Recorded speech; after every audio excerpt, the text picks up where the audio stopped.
আসসালামু আলাইকুম বন্ধুরা, আপনারা কেমন আছেন? আমি আজকে ডাঁটার রেসিপি নিয়ে চলে আসলাম। ডাঁটার শাক কেটে বেছে ধুয়ে পরিষ্কার করে নিব। এখন আমি ডাঁটার শাকগুলো কড়াইতে দিয়ে দিলাম।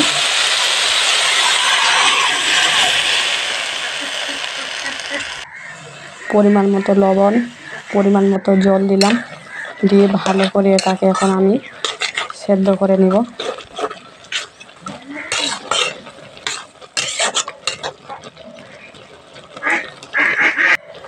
আমার ডাঁটা শাকগুলো প্রায় সেদ্ধ হয়ে গেল।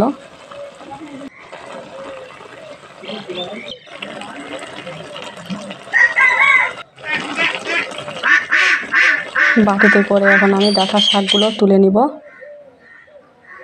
আমি কড়াই চাপিয়ে দিলাম, কড়াইয়ের মধ্যে তেল দিলাম, রসুন দিলাম,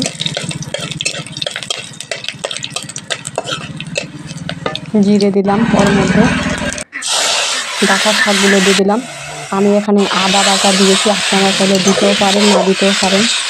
আমি দিলাম, ভালো করে এটাকে এখন আমি ম্যাশ করে নেব। আমি ওর মধ্যে 2টা কাঁচা লঙ্কা দিয়েছিলাম, দিয়ে ভালো করে এটাকে আমি নেড়ে নিব, না হলে তলাতে লেগে যাবে আবার। আমার ডাঁটা শাকগুলো প্রায় ভাজা করা হয়ে আসলো।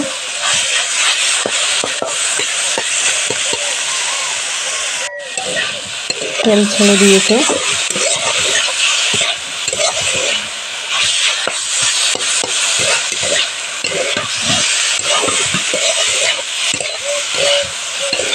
আমি বাটিতে করে তুলে নিব। আপনারা এরকম রেসিপি ট্রাই করে দেখবেন। ডাঁটা শাক ভাজা ভাত দিয়ে দারুণ লাগবে।